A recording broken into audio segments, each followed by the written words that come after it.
Welcome back to the URG Podcast. Today I have a very special guest, someone who I've known for quite a while now, but Since high school. since high school. Damn, yeah, so we've known each other for a minute. But an incredible talent and someone who I look up to who's working very hard and makes incredibly dope music. iFearGod. What's up, bro? What up, man? How you doing? Good, and yourself? Good. I know, so we were just talking about your project that you put out earlier this year. Yeah, Yeah. Children of God Against the World. Children of God Against the World. And it was like, what, 12 tracks? Or Yeah, 12 tracks? Yeah. So how did you go about, like, making that? Because you were just telling me right now about, certain aspects of it that like you were thinking about, but how did you go about the creation of that project? Because is that your first official project, like, with lyrics as iFearGod? Yeah. Yeah. Okay, cool. So, like, what was the kind of backstory behind that album? It's more just like the point where I gave my life to Christ. Like, I ended up deleting a lot of my music, except for like one song under my old artist name. So I was like, I didn't even think I was going to get back into music. But when I did, I started doing Bible raps. That's what I call Bible rap, scripture rap. So I'll go through the Bible and I'll pick a chapter, and then I'll go word for word instead of using my own lyrics. I'll make a beat, and then I'll be like, okay, let me see, and it came out pretty good. So then I started doing that. Then I kind of just started thinking about writing my own stuff again. So that's where it kind of came from, just more than just being inspired. Mm.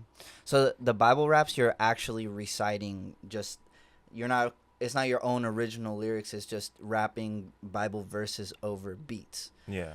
Okay. Because you do that a couple times in the album too, right? Like, you have a couple little parts where you have a little I'll have some some verses. verses or some scripture or whatnot.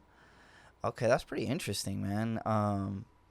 Cause, like, I know, what would you define your genre as? Or do you not really think about that? I don't think about it. You don't think about that? Cause I feel like there's a lot of music. What's it called? Secular, or is it secular or non-secular that is, like, faith-based? The faith-based stuff is non-secular music. So your music would be non-secular music, right? Yeah. So, like, I know within that world of non-secular music, there's a lot. There's a lot of artists, a lot of different genres, and a lot of different just sounds in general within that subgenre of music, I guess, just talking music, right? And then when I heard your project, I was like, wow, this really feels like, and I don't know too much about it, but it felt like a West Coast, like, almost like a fight, but not a fight as in like a physical fight, like it felt like the embodiment of, like, a spirituality, like, just fighting against the world through your spirituality. You know what I mean? That's kind of like the vibe that I got from it. But I never really heard a project like that had that, like, kind of roughness, that the edge to it, but still was talking about the things that you're talking about. Like, was that something that you were shooting to do, or is that something that that you kind of went in with that in mind, kind of giving it that grittiness feeling of, like, this is tough, you know what I mean? How much, like, I'd say Christian rap have you listened to? Man, I would say not too much. So then you're missing out, because there's a lot of artists. For my next project, I got a couple of features from artists that are actually doing this style of music. So, like Lil Dre Day, Kiaja, and then I have other couple features as well from a different project I'm working on. I got Futuristic. Then I got a couple artists from the Bay. There's one artist named Ayo, Little Lou. Yeah, pretty dope artists. They got good music out. But I'd say, like, what really inspired me to, like, really get into that sound, it was always something I grew up listening to. Also, my father, who makes music, was like a big inspiration to me, because he made that West Coast sounding music. And then recently, what really just, like, put that fire in me to do it is like when I went to this show in LA. It was at Fearless Church, and I went to originally see Futuristic perform there, but he didn't show. But Miles Minnick was there, and then when I saw him, just like have this, he just had this energy like you don't really see a lot of artists have, and I was just like, dang, that's awesome. Like, kind of just like rubbed off on me in a way. Mm-hmm. So yeah, it really inspired me a lot to go and start making music and writing, because I was like, man, if they can do this and it could be, faith-based music, it's like I could do the same thing. Because I've always had this feeling like I don't need to sell my soul in order to make it somewhere. Yeah. Like, it's always that negative, like, how do you say, that mindset that is like kind of pushed on the industry, that you have to like put yourself in that space and you have to like compromise yourself in order to get somewhere. It's like Miles Minnick is showing that you don't have to do that. So it's like, it's really like big shout out to him, because he's an incredible artist. Wow. That's an interesting thing, because that is almost like a unspoken pressure within this industry that's like, all right, and especially within hip hop, and especially within like, I don't know, it's West Coast hip hop, but like in hip hop in general, like it kind of has that feeling of like, if you're not about whatever a certain lifestyle, a certain thing, like you're not gonna make it, or you're not gonna do anything with it, or it won't translate the same, But then when I heard your album, I was like, oh shit! I was like, dang, I'm getting down. You know what I mean? Like it has that energy, but a different side of that energy. You know what I mean? A more pure, more I don't know, feel good type of way. But still that aggressiveness. Yeah. That's because you've been making music for a long time now, right? Yeah, you've been making music since 2017. That's when you first started in Yeah. 2017. Dang, yeah, that's pretty crazy. So have you always been producing and writing? That's what I first started off. I was doing well, actually, I started off when I was in high school. I did a mixtape. What was that? It was some funny name that I tried to make up. I think it was like, I said I wasn't gonna do a mixtape, but it was a mixtape. But then my dad was like recording me at the time, so he ended up getting the artwork done, and then he put the title himself. So it was called dang, what was it called again? It's called Kill My Conscience. Well, it had a really dope cover art to it, but it's just like, it didn't, like, the title didn't fit like the music that I was making at the time. Right. So it's like a couple years after high school, I'm like, that would have fit perfectly with what I was going through at the time and how I was feeling. So it's like, probably like my dad foresaw what I was gonna go through. Yeah, he was ahead of the game with you, or ahead of the curve with that one. That's interesting. So then, you were producing before you were writing, or were you writing before you were producing? I started writing, and then I got into producing. Okay. Because I kind of was like, I don't know any producers out here in Corona like that. And then it's like you run into these situations where you're trying to grab beats from YouTube, but then everybody has access to the beats. So it's like, I don't want these beats. Yeah, I need something more original, something more true to me. And everyone's like, we're in this system now where everything's just leasing beats, and it's like everybody has a piece of the beat. It's like, where's the real ownership at? Yeah, and then the person leasing it doesn't actually own the rights to it. They leasing it out to everybody else. Nobody owns nothing. That's kind of crazy. Wait, so your pops has had a big influence on your music?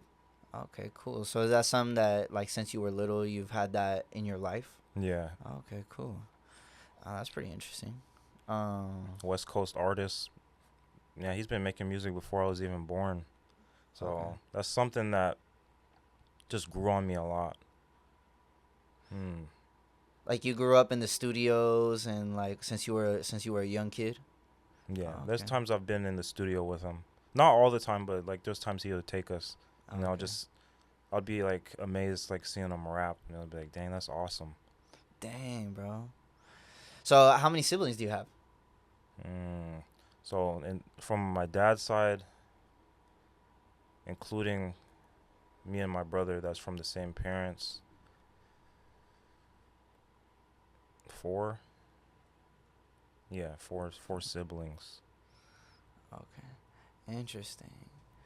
Okay, so I mean, it's a pretty big family, I would say. I only have one brother, so that's a lot more than what I grew up with. But um so you guys were all kind of exposed to that music stuff too. Do any of your brothers, do you have brothers and sisters? Yeah, I have one sister. One She's sister. like older. Do any of them like make music as well Mm, or are interested in it? my older brother, he was the one that was doing music with my pops, but then there's like a situation that happened when I was young, Mm. and then there's just a lot of things were happening. I didn't know where he was or what he was doing at the time, so I was just like, me as a kid, I'm just focusing on myself. Yeah, you're Like, going to school and shit like. yeah. So other than that, my dad was the one who influenced me to like start getting into music, and then I kind of influenced my brother from the same parents, my brother Kalen. Um, he doesn't do music much now, but it'll be nice if he did. Yeah. Well, it seems like y'all got that influence. You know what I mean? Wait. So is your pops like a big name or like, or can I ask who your pops is, or is that something we keeping on the low? He's a legend. He's a And legend. like for me, yeah, Yeah. I believe so. Like underground, he just. I say the way this game is set up is like. It's not easy to get in and get it like a big platform if you don't have the right marketing, Yeah. and that's kind of where I feel like. At times he didn't have that type of marketing he needed to push his stuff out there, but he had a really really dope music, collaborated with a lot of artists that you probably heard of. Let me see. You've heard of MC8? Yeah. Yeah, Yeah. he's done a song with him. He's done a Well, I know song he with was in a group, right? MC8 was in a group, right? Rap group or something like that. And then I know he was on the song with Kendrick. He was on the the back. Good Kid, Mad City. He was on that album. But I know he's been in the game for a long time prior to that feature. But yeah, that's pretty. Yeah, he's done artists with like Gee. Ice-T, Oh, shit. Dub C, Spice One, like pretty much people you'd know in the industry. I seen that you have a collab with Spice One too, right? Oh, that was Or a song that my dad made, but then he put me on a verse. But that was like years ago. oh, okay. Yeah, That was like when I first started making music. oh shit, bro. That's pretty crazy. So like a OG West Coast, like, is he from LA? Are you from LA? I'm not from LA. Oh, I'm from okay. the IE. Dai. But he's from LA? My dad, he grew up in Midwest, Madison, Wisconsin, and he moved out to Cali. Kind of like a short backstory, because my parents, my dad's upbringing was like, I don't know too much. All I know is that what he told me is like his uncle, man, not his uncle, his brother, my uncle, was doing stuff out there to where they had to move, because he was like prostituting women and doing bank robberies and stuff, and it's like they move out to Cali. So for a different, I guess it's for a difference. I don't really know too much. Yeah, to escape that lifestyle. Yeah, but lifestyle is everywhere. Yeah, that part.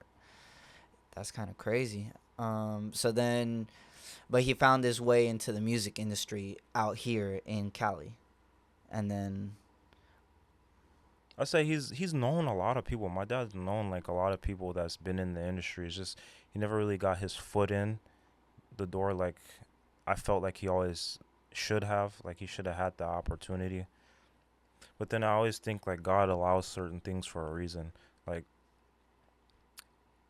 I never know. Like maybe if he would have had that status, it probably would have destroyed him. Yeah. So sometimes it's like, things happen for a reason. Yeah. I truly believe that as well. Okay, well then, let's get into your story a little bit more. So when I first met you, you was making, it was probably around that, or a little bit after that time that we was talking about, around what 20. Well, when we first started making music was what 2018 when I first met you at the studio at the crib, huh? You pulled up one time, 2019 around there. That was before COVID, or was it after? It had to have been before. Nah, maybe No, I think no, it it was was after. during. It was during. Because I was with Okiki, Yeah, that's right. and he was trying to put his name as Kid COVID. Yeah. That's what I remember. That's so funny. I just seen him the other day too. He pulled up Oh, on that's me. what's up. Yeah, he's a good guy. Good guy. But okay, so then when you first started making music back in 2017, you said, right? You had dropped a project, and then I remember there was a certain situation that had happened, right? That where you was working at, it was like Diplo or someone, right? Had come through to the drive-through and and you showed him your music, or do you want to share that story? So yeah, that was in 2021. Okay. So that situation, I kind of really didn't care about my music like that because I was like, man, my music's okay. But my truck driver that would deliver the food and everything, he came that day for delivery, and then he saw that there was a security guard that was parked by the McDonald's while Diplo went to the Arco across from it by what was it, by Surface Club, that area. Oh yeah, yeah. So that's where he was at. So then truck driver was talking to the security guard and pretty much told him like the situation and everything, like Diplo's over there. And then he was telling me like, hey, you should show him your music. But me, I was just like, I was like, I don't want to bother nobody. Because I'm not like that type of person that wants to bother. But like, hey, man, check out my music. Check out my music type of thing. It's just like, you know, I'm kind of laid back with it when it comes to that. But I was just like, I had a speaker at the time. I had a JBL speaker. So it was in the break room. So I was like, you know what? I'm going to just show him something. And then it was pretty much all from there. I showed him, what was the first song I showed him? I think I showed him Standing Ovation. And then I showed him another song that I have Futuristic featured on. I didn't think anything of it, right? Because I saw that he was recording and he had someone recording as well. So I was like, oh, okay. I didn't think he was going to post it until after. I was like, oh, wow, you did post it. But the whole thing was like, one, I didn't really have a plan with music. No marketing behind it. No vision. Really, like, I was like, what do I really stand for? So it was like, came to a point where I had all this attention coming, but I just didn't know how to like capitalize on it. One. And then I just felt like a lot of this energy that like this attention I was getting wasn't, in a sense, because I worked for it. It was more like a handout type of thing. So it was like people don't really know who I am. So it's how can people, when they see something like that happening, especially how I was back then, very timid, not really outgoing, didn't like to talk, didn't like to see myself on camera or post stuff like with my face on camera. I was like, nah, like I'll be too self-aware and be like, I don't want to post this. I'm not doing that.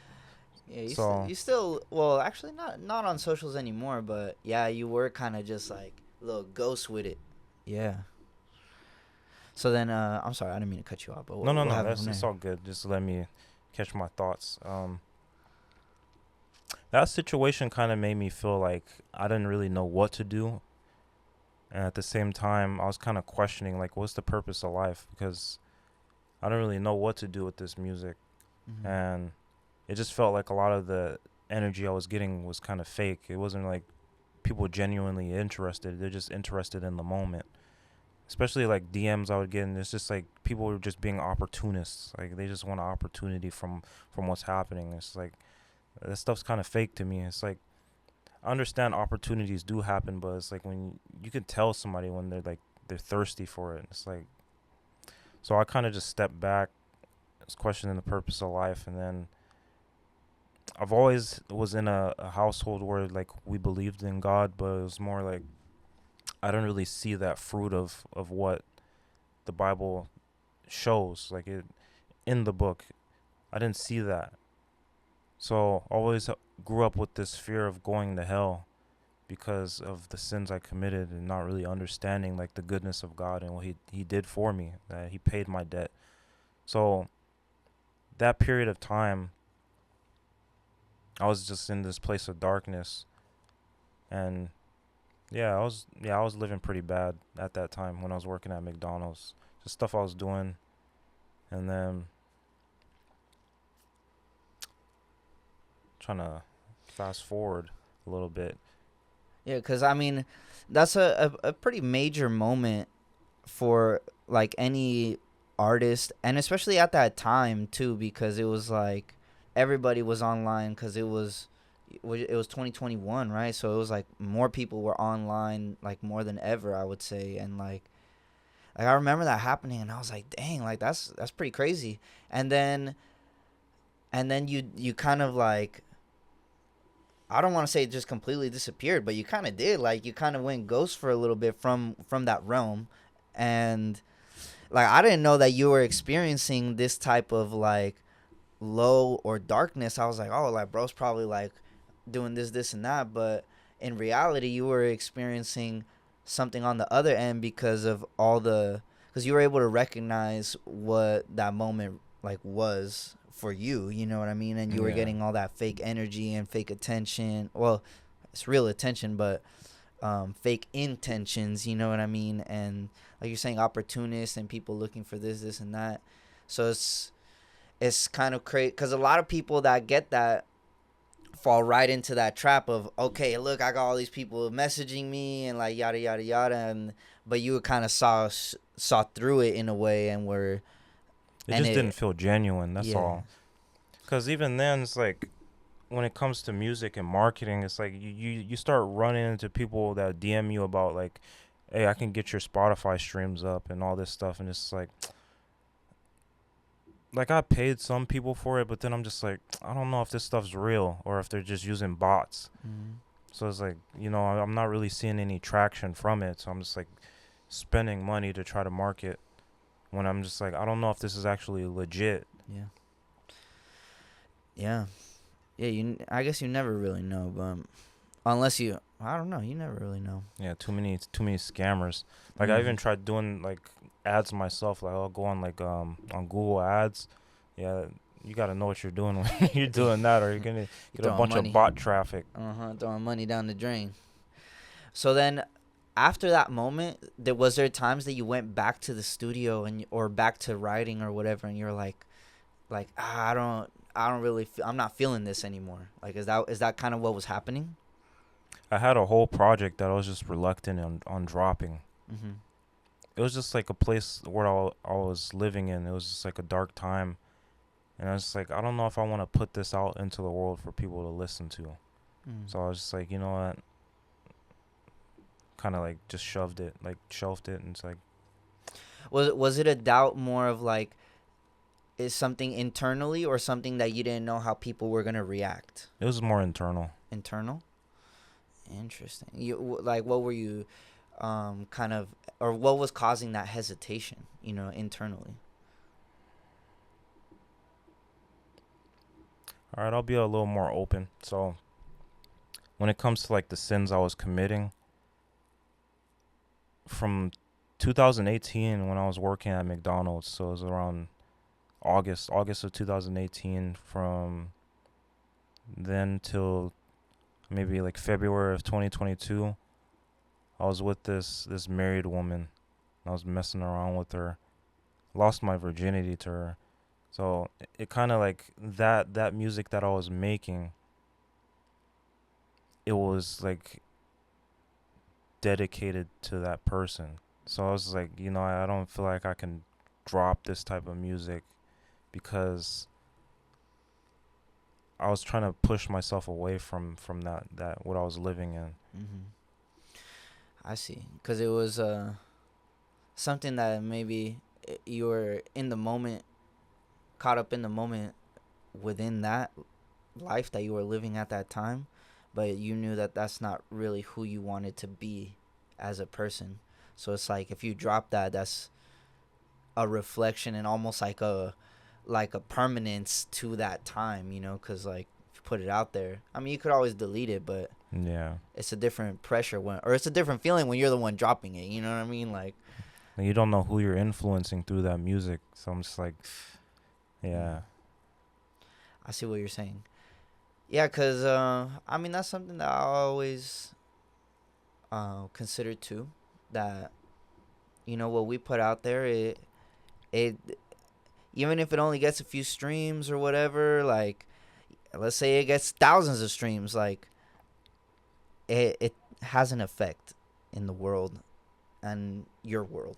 You know what I mean? Which is where we live within our own world, right? So it's like, um, I think it is very important, and kudos and props to you for recognizing that, to be conscious of what we're saying, what we're putting out into the world, because it could definitely, it for sure affects you and it affects others. And like how you're saying, you never know who's listening and how they're going to interpret certain things or certain energies, and how that's going to translate and feed back into whatever's going on, you know? So Music is energy, so it really transfers. yeah, that's pretty crazy. So then, you told me this story before, but I would love for you to tell it again on the podcast. So then, what helped you transit? Like, where was the moment that, you know, you were kind of going through that, and then you were like, oh, this is kind of the path that I want to take, and then this is what I'm gonna start doing, and then the process of doing that. You know what I mean? What was that change that happened? I'd say it started when I asked God to deliver me from that relationship that I was in. And then it kind of like, I've always had this fear of going to hell. Like, I had to clean myself up. I had to be this person that was just in right standing with God, when like the truth is like, you know, all have sinned and fall short of his glory. So how can I ever be right by my own doing in his eyes? And so that's why like it took until 2023 until my eyes were open to see that it is Jesus. Like, Jesus is the one who paid everything for me. Because I used to think that I had to clean myself up. But leading into that event, like, I started trying to read the Bible, and then also like I would search up things on YouTube, like how to disprove an atheist, like how to prove to an atheist that God is real. And then I started running into pages where it was kind of like more disproving. And then it kind of put me in a place where I was just second guessing. But there was some videos that was put out that kind of like made me have this faith crisis. Like, I didn't know what to believe in until it was like, what year? It was July 14, because it was after my birthday, like midnight after my birthday, July 14 of 2022. I remember I was in my car and I got drunk that day, drove home. Don't recommend it to anybody. Don't do that.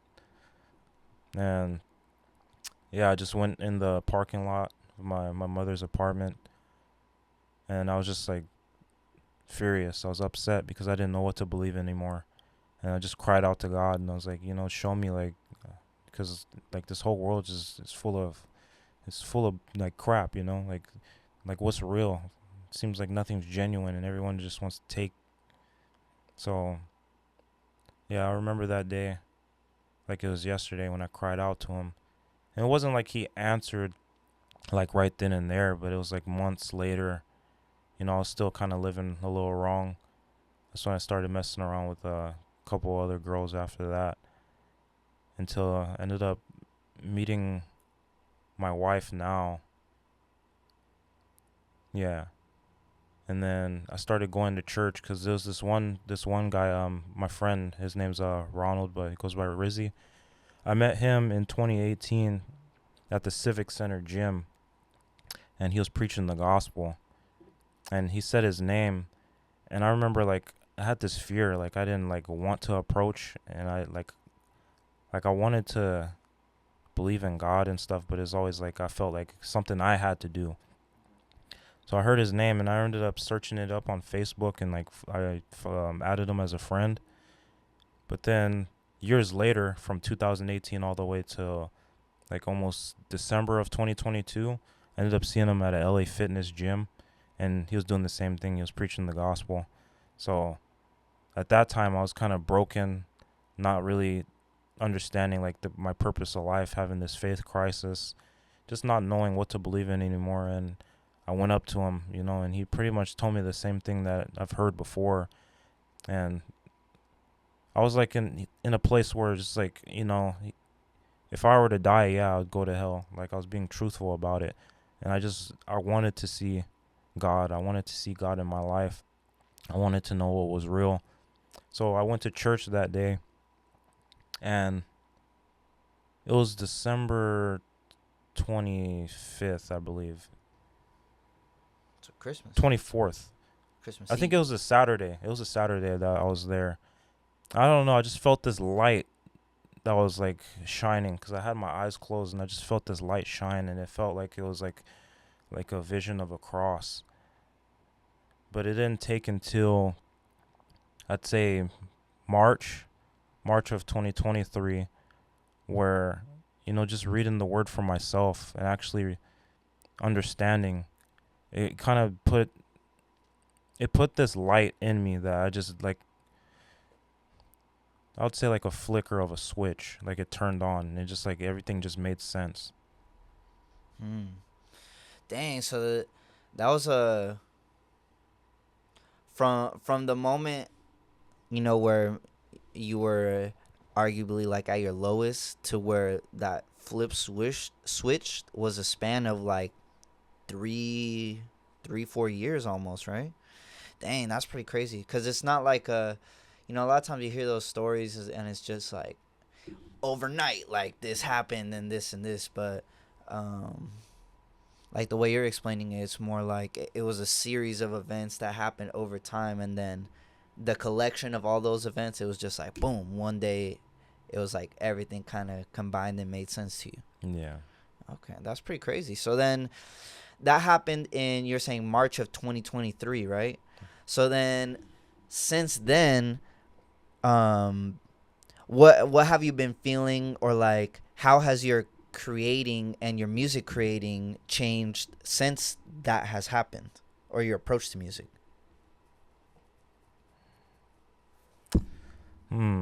I'd say honestly, it's like I just give all glory to God for it, because my beats were never that great. Like I say they were decent, but then like I don't know what happened. Like 2024 hit, and I was like, I want to try to make some West Coast beats. And then one day I just made one. I was like, dang, this is pretty hard. I was like, I don't know how to make these type of beats, because they always sound off. They wouldn't sound right. So then I made it. I remember I sent it to my dad, and he liked it a lot. He was like, yeah, this is hard. So then it kind of like motivated me to keep going. That's a good sign. Yeah, so that's where it kind of started. Like, honestly, I just believe like giving your life to Christ, there's going to be increase in your gifts. Like, God's going to give you an anointing in your life. He's going to bless it too. So yeah, that's all I just say is that I give glory to him, because if not, I don't think I'd be making these type of beats. Yeah, bro, he is not lying when he's talking about these beats is different. Like, bro, your over everything that like you've been doing lately, I feel like has been your best work that I've heard from you. Like, by far. Even the tone of your voice sounds different. You know what I mean? Like, it sounds crazy. Like, it sounds really, really good. Better than the high pitched stuff I was doing back then. It sounds more like real. Like you really are standing behind everything you're saying in a different way. You know what I mean? Not to say that your past music was not genuine to you, but this just has a different feeling to it. You know Would you be down to listen to some of the new stuff that I'm working on? Bro, please. I'd love to hear it. Yeah, cuz all right, that's what's up. Man, I would love to hear it. Yeah, of course. Needs some mixing work though, so. Hey man, well, I could try to give you a few pointers, but hey, you've been doing this just as long, if not longer than me, so hey, we could however we could help each other, I'm down. But when you got back to music, right? It's kind of interesting because you started writing before you started producing, but then when you started going back to music, would you say that you focused more on production and then got back into writing? Yeah, I'd say yeah. the production, because when I was doing the Bible raps, I wasn't writing. So yeah, I started just with those, made like 11 songs. So I wasn't writing anything. I was just making beats. And that's why I kind of felt like my production was getting a little better, but it wasn't like the West Coast sound that I'm making now. Are those instrumental albums that you have on there on your Spotify as well? Are those the ones that you do the Bible raps over? Some beats. Some of those? Yeah, because, all right, so I went through those too, and I was like, I was trying to see where it switched because it's very different than the stuff you're making now. Like, those beats are very, I mean, I wouldn't even know. Unprofessional sounding. No, they sound great, but they don't sound like what you're making now. You know what I mean? It's a different style, genre. Like, everything is completely different. But, so that's interesting. So that was when you, yeah, because all those came out in 2023, huh? All those, the beat tapes? I think I was 24. 24. Last year. 23. I think it. End of 23 going into 24? Around there. Yeah. Okay, that's kind of crazy. So then when the script flipped, you started diving deeper into your production bag. Okay, that's pretty interesting. Do you play any instruments? I wish. If I could, I'd play the piano. Yeah. That was always something that fascinated me as a child, was playing the piano. I remember I used to go to my grandmother's house when I was little, and she had a piano, and I just want to play on it, just play the piano. That'd be nice. I could do it. I'll learn. Yeah, why not? I have a great piano teacher I could send your way. But okay, then how do you make your beats, bro? Because I know you program a lot of it, but I would have thought that you played the piano. So you just have you've always had like a musical ear, right? Like you've always kind of been I grew up around like listening to music a lot, so it's like at the same time it's like a lot of trial and error, because when I first started off, I felt like I didn't have a trained ear. So it's like I'll hear certain notes, but then it's like that's not the right note. Mm-hmm. But it feels like it fits. But then it's like you start playing with music a lot, you get used to like the sounds. Yeah. So yeah, it took a while for me to train my ear to be able to hear. Yeah, because my beats were trash. You're like, listen, that happened to me, bro. I was going through some of my old beats, and I was like, how is the bass line, the guitar, and the keys all in 3 separate keys, or scales? Like, everything is just out of pitch, like, sounding shiesty. But, I mean, you got to make some. Hey, sometimes the beats will come out different sounding, but it's not a good different sounding, though. Yeah, facts. That's funny. Man. Yeah, you want to stand out, but not like that. You know what I mean? I lost a lot of those beats too. Yeah. I remember I had a lot of them. This was the first project that I made under my old name, and a friend, he gave me this all-in-one desktop, Hisham, and that's the homie. But I haven't spoke to him in a while, and it's just, I think he's just going through stuff, but all love to him. He gave me that all-in-one. That thing ended up like the hard disk drive like messed up, so I can't even recover those songs or nothing. That's tragic. But there's no reason to recover them. It's just like this old, a lot of cussing, and this a whole bunch of like profanity. I was like, nah. Nothing like the stuff we're making now. That's fine. What software do you use to produce? FL. FL? Nice. You've always used FL, huh? Yeah, I remember now. Yeah, because I remember you were one of the first people that really showed me, like, that you were making actually making stuff on FL. Because there was a couple people that were using whatever, Ableton, Logic, Cubase. What was that free one? That's online. It's like a BandLab. A lot of people are using BandLab. Like, you know what I mean? I don't use BandLab, but I use Cakewalk. Cakewalk, yeah. Cakewalk Sonar. It's so I use that to BandLab, right? Yeah, I use that to record. They were bought because Sonar was a different company until they got bought out by BandLab. So they used to charge for like Sonar Platinum, maybe like I don't know how much, but they used to charge for like a perpetual license. But then they got bought out, and then that program's actually free to use now. So I'll use that one. I use Cakewalk Sonar. Does that have the same feature where you can like have an online session? So like, say you have a session, someone else on a different computer could like log into that session, or no? Not that I know of. I know you could send it over to BandLab. Oh, okay. Other than that, I don't know. That's crazy. So did you record all of your project through Cakewalk as well? Yeah, the new stuff. The new stuff? That's fire, bro. Dang. Okay. I like it.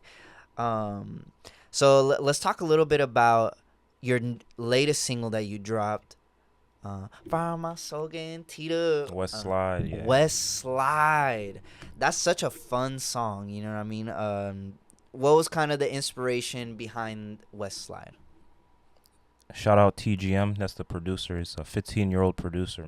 Crazy production.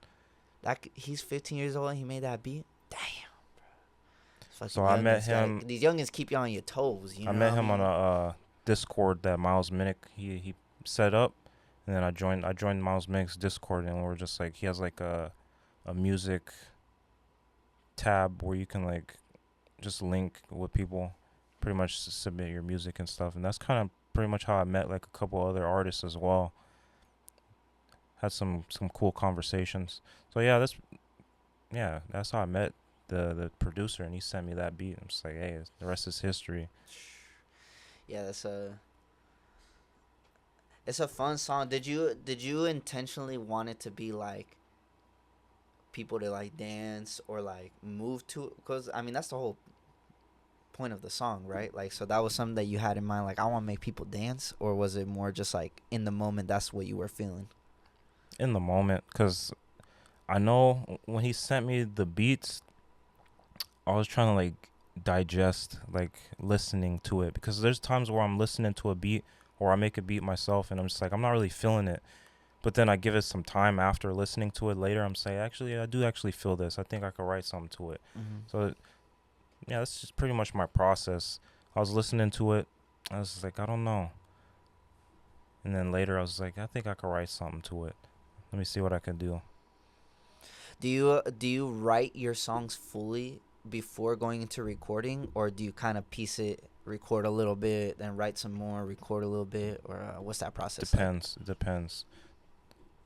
Sometimes, yeah, it depends. So sometimes I'll write my stuff full, and then record it, or I'll piece it. And it just really depends on how I'm feeling during the day, because there's times where I have brain fog and I can't remember something, so I'm just like reciting over and over again like a hook, so I can know how to flow on it, so I don't like lose like remembrance of it.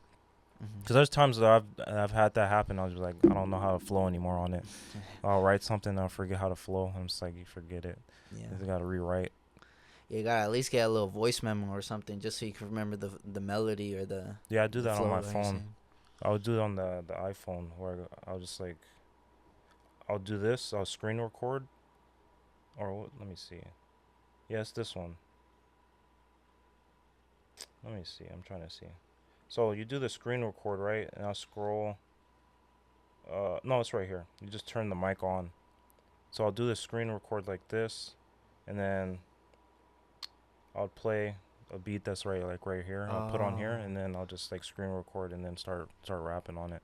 But it kind of like drops the beat a little. Yeah, it drops it down. But I mean, still, it's kind of a little bit better, works. So you can make sure the voice is there.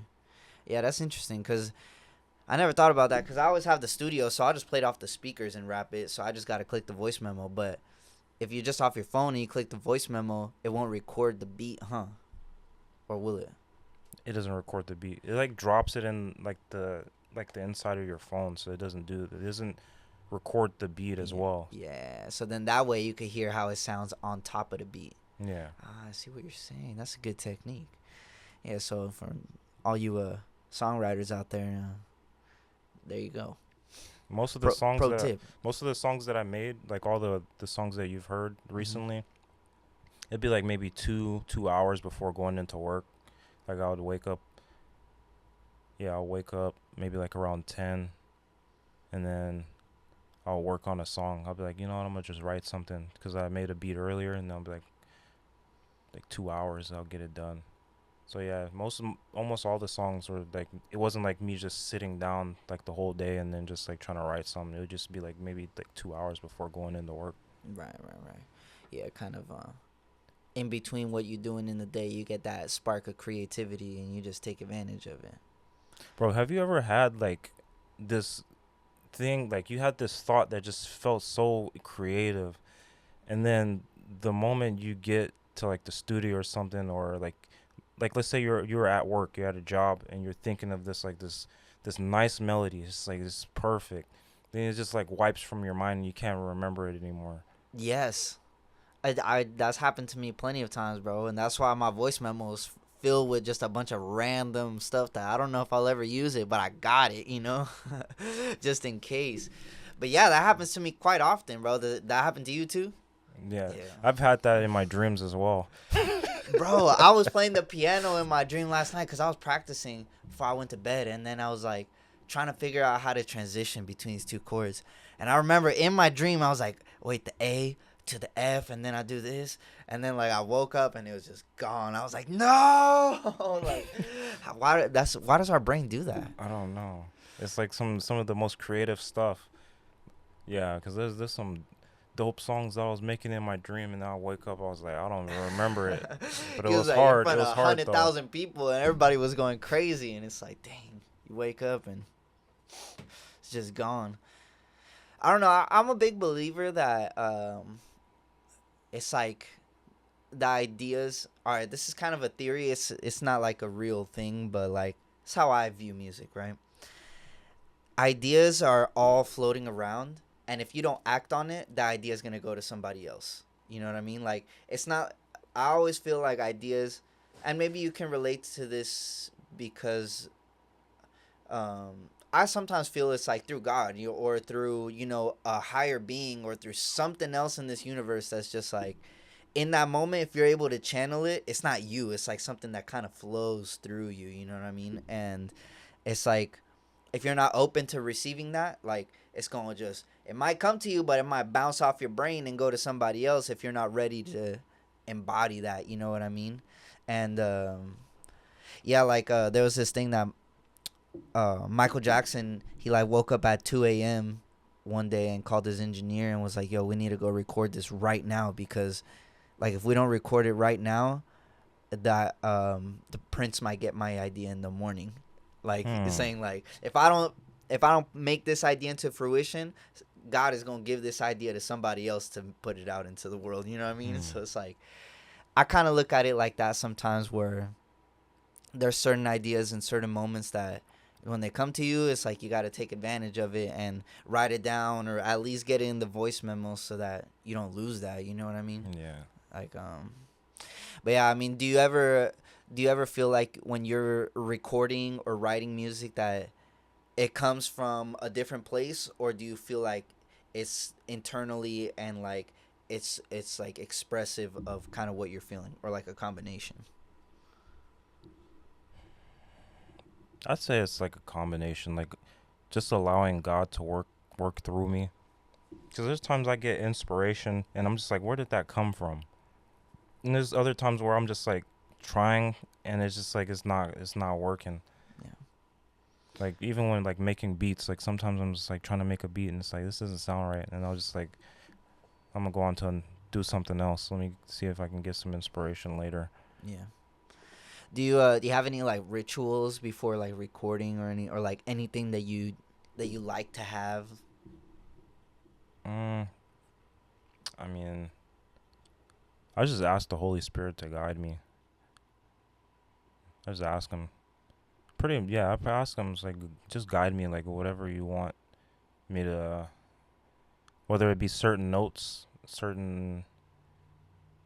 like, if I'm on a plugin, I'll be like, whatever you want me to pick. If you want me to pick this sound, I'll pick that one. So that's pretty much how some of the beats have been produced because I'll do that. And other times I'm just flowing and I'm just like listening through sounds. Mm-hmm. Do you ever get in a state where you're just like not thinking about something and then you're just like going, and it's just kind of Just like zoned in. yeah, like instinctual, you know? I could picture you like I could hear that in your music, like you kind of just zoning out or zoning in and just kind of getting lost in it a little bit.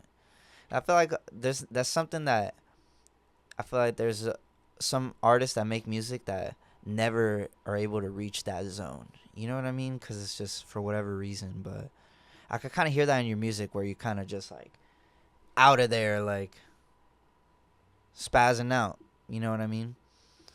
Um, so would you say that like music is your number one art, or is there any other like would you ever do acting or painting or any other type of art? Mm. Sometimes I don't like the way my voice sounds, so I'm just like, I don't know. Like if I'm talking to you, I can't really hear it, but like let's say I'm listening, like you're on a phone call or a recording, Mm-hmm. and you could hear your voice. It's like I don't know, it just sounds weird. Like I don't like how my voice sounds. So acting maybe, but I don't know because I can make my voice sound in certain ways. So, but I'd say graphic design. That'd be nice. Yeah. So because you design all your own cover arts as of recent. Yeah. Yeah, that's pretty sick. I have a actual artwork that I was working on. Um, Let me see if I can find it. Let's see. This is one that I worked on. Oh, that's cold, bro. But this one's gonna be for the third project that I was working on, until I could find just some inspiration for the other one. Cause the second project I'm working on is titled "All Eyes on God." So it's like kind of inspired. Like the title is inspired by like Tupac's "All Eyes on Me," but instead of it Was your being other like, album kind of inspired by that too? Kind of mm, like the Me Against the World, God of Children of God Against the World. no, I wasn't even thinking that. But it's kind of like now that you pointed out, it's kind of crazy. I mean, I wasn't. That's the first thing I thought of when you said Tupac. Right now, I was like, oh yeah, Yeah, the other one was too, but I guess not. Interesting. it could be God working through me. Hey, All but right. So next all project, eyes on God. yeah, Okay, I like that. I like that. I like that concept. But that's the third project you're saying? that's the second Oh, project. that's the That's second. the That's the have majority of the features on that one. Okay, cool. Cause on this first project you don't have no features, right? No, Okay, cool. So now you're reaching out and collaborating a little bit more. Well, yeah, how's that process been like with collaborating with other artists? it's been smooth, I'd say, except for like one person, but I'm not gonna talk about it. Yeah. Let's talk about the good experiences. Just pretty much good vibes, People Yeah. reach back, professional, on time. They'll reach back if they run into problems. Yeah. It's like stuff like that. It's like you don't have to be like, hey, bro, like, where's that feature at? But it's like they just get it done, and it's like you don't have to be waiting on somebody. Professional. That's what's up. So, are you meeting? How are you collaborating with people? Is it kind of people that you know personally, or just kind of people that you want to work with, and you're reaching out, or how does that go about? People that I've wanted to work with.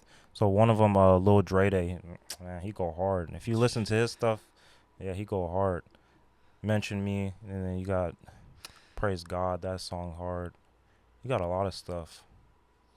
I'm gonna check out his music. Lil For Dre sure. Day is Lul, and then Dre Day together, Dreday. Dre So Day, Lil he's Dre Day. fire. I did a song with Kiaja. That song's called All Man. Mm-hmm. That one's pretty hard. But she's a dope artist as well. You can check Dope. her out. And then I did a song with Elijah the Prophet.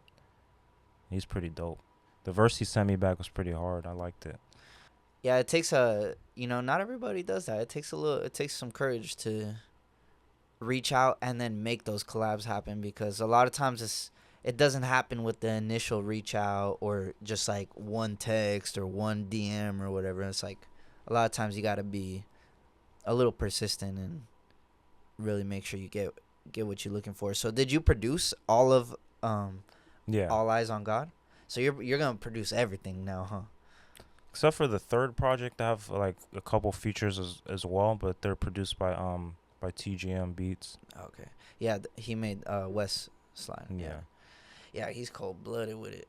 I think it's kind of cool when you can lock in with a producer too, you know what I mean? So it's cool that y'all had the one song, and then you're able to work more and collab off of that energy that y'all built, you know what I mean? Cuz like you're saying, it's hard going through YouTube or different producers online that you don't know, so Beats are just whack. This doesn't fit. I mean, I found a couple YouTube beats recently, but then I flipped one of them. Yeah. But that's for the third project. But I'm just trying to record more, because I haven't been recording maybe like in a month. I got a different mic because I used to record on the Shure SM7B. I love that mic. So what mic you rocking with now? It's the Sony C80. Sony C80? It's like a pretty much a budget mic of like the Sony brand, because they have the Sony C100 and the Sony C800, which yeah, stupid expensive. Yeah, like $14,000. Yeah, that's like mad expensive. Yeah, I love Sony stuff. I love that Shure mic though, man. I always vouch for it. I always tell people that the SM7B is one great mic, man. Like, I love that. You gotta have the right interface, like the right setup with it though, because you could run into problems with that type of mic. Really? Like what? Me, when it comes to that mic, it's the noise floor. Like, the noise floor can be really bad if you don't have the right like setup. Because me, I have a Audio Box i2, which is like a cheap interface, so it comes with a lot of like preamp noise. So it's like you could hear it in the vocals, and it's like, how am I supposed to clean that up? Like, you just kind of like blend it within the beat. Mm-hmm. And it's not as noticeable, but it's like you still can hear it. So I was like, I need to get something else. So have you noticed a difference with the Sony? Yeah, there's a big difference. Ooh, so it's sounding crispier now. A lot less floor noise. That's crazy, because my experience with the Shure has been that it has pretty relatively low room noise, like, compared to other mics. But if you're saying this Sony works even better, I'm gonna have to check it out. What you say? Which mic is it? It's a Sony C80. Sony C80. Okay, I'm gonna check it out. Well, which mic do you have? I have the Warm Audio 8000, which is the Warm Audio replica of the Sony C800. Oh, okay. So, yeah, it's within that same, I guess, vein, but it's a condenser mic, so that thing will pick up. I think it could hear your thoughts. You know what I mean? Like, yeah, that's pretty much how it is with the mic that I have now. It's like you gotta be quiet. Yeah. Because I'll be like on the couch, and I'm just like, I'll rub my arm on the couch, and it'll pick that noise up. I'm just like, oh, gotta be careful. Because my setup is, I have the DBX 286S, and that's a channel strip where I could, like, what is it, like an expander? You could pretty much dial in on the noise floor, so you're not picking up all that background noise. So I have that, and I have that plugged in with the DBX 676, and then it's going plugged into the audio box. But I'm like, I need a new interface. Oh, so you run it through the hardware, and then into the. So does that first one have a preamp as well? Yeah. So it has like the expander and the preamp. Yeah, it has a preamp. Because with the 76, I found that you have to kind of crank the pre a little bit more. The DBX 676? Yeah, because is that a compressor? That is it's a tube channel strip. Oh, okay. Yeah, it's a lot of learning, because I had to learn a lot, because I was getting problems with that. You trying to like XLR cable into it, like trying to do mic to mic lines. But then I learned like you just do the line ends and you won't have to suffer with a lot of that preamp noise. Yeah. It's a lot of stuff. And then even the cables, like I remember one time when I got my new interface, the Avid M box, I was like, I plugged everything in, and then the mic, I kept hearing like a and I was like, what is causing that? I'm like, is it a power issue?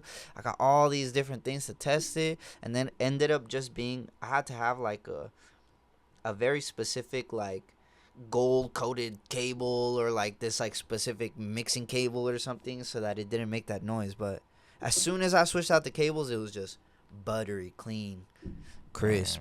But yeah, it's always like, It's little problems here and there. It's just like you don't want to ruin your whole day over it though. It's like, yeah, I'm gonna go do something else. little by little, we'll go spend an hour on it max, and then if you can't figure it out, all right, figure it out another time.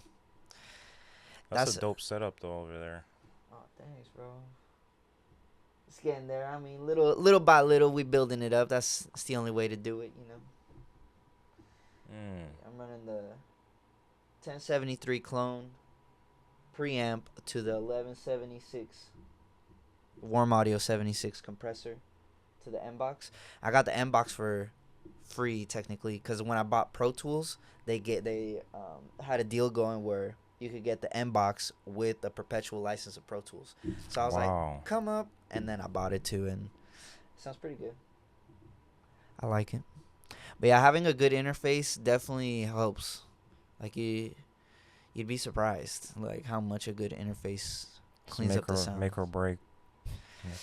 I mean, cause like the more you level up your gear, it requires you to level up everything. Like you can't run a $10,000 mic through $100 interface. You know what I mean? Like if you get the Sony C800, you gotta make sure you have all the gear to make that thing sound how it's supposed to sound. Like, yeah. But once you get it set up, then you're golden. You know what I mean? Just don't touch it, and don't let nobody touch it, because then it's like, it's good. You know? Messing up your settings. Oh man. Oh man, yeah. You gotta be careful with that. That's funny.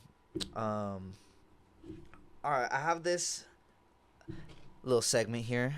We call it I change the name every single time, but it's the URG Podcast Quick Fire Questions, where I'm just going to ask you a couple of quick questions, and then just whatever answer comes to the top of your head. You know what I mean? All right, so first, okay. What's the first thing you do when you wake up? Scroll on the phone. It's bad though. I'm just being honest. It's a habit that I've been trying to break. Just like start praying more, like when I wake up. But like scrolling on the phone's been like a bad thing. Yeah, I mean, it's pretty real. I feel like a lot of people do that, but you're right. Just recently, it's just like I've been playing worship music, just like really trying to like break down the flesh, because it's like, man, if you just like, the flesh wants what it wants, and it's gonna always try to gratify like itself. It's gonna want what it desires. So if you're scrolling on the phone all day, it's like that's what you're gonna want to do when you wake up from your sleep. So it's like you gotta really fight it. Yeah, I never really thought about it like that, but honestly, I agree. Like it's not a good thing, and it definitely affects your psychology of how you approach your day if that's the first thing you're doing. All right, let's jump into the next question. Studio session snack, sweet or salty? Sweet. Sweets? Ooh, valid. Dream collaboration, alive or dead? Who would it be?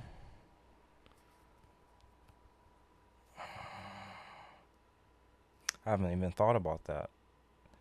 I mean, back then, yeah, like it was like no question Kendrick.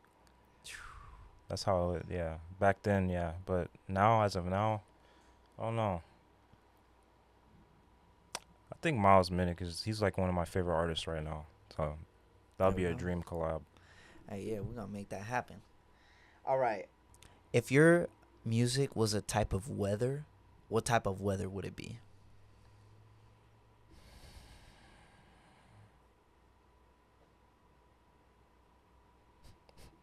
Like hot rain. Hot rain?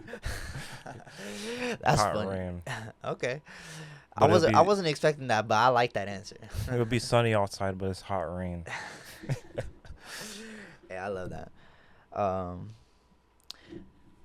think that'd be a good one to end on right there. If you haven't already, make sure to go check out iFearGod on all streaming platforms. Newest single, Wes Slide. Find my soul getting teed up. Make sure you go check it out.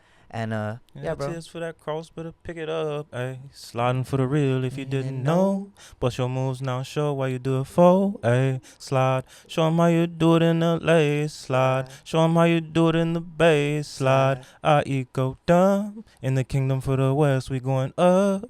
Yeah. Appreciate you, bro. Make sure to like and subscribe. Follow. All of that good stuff. Yeah. Sir.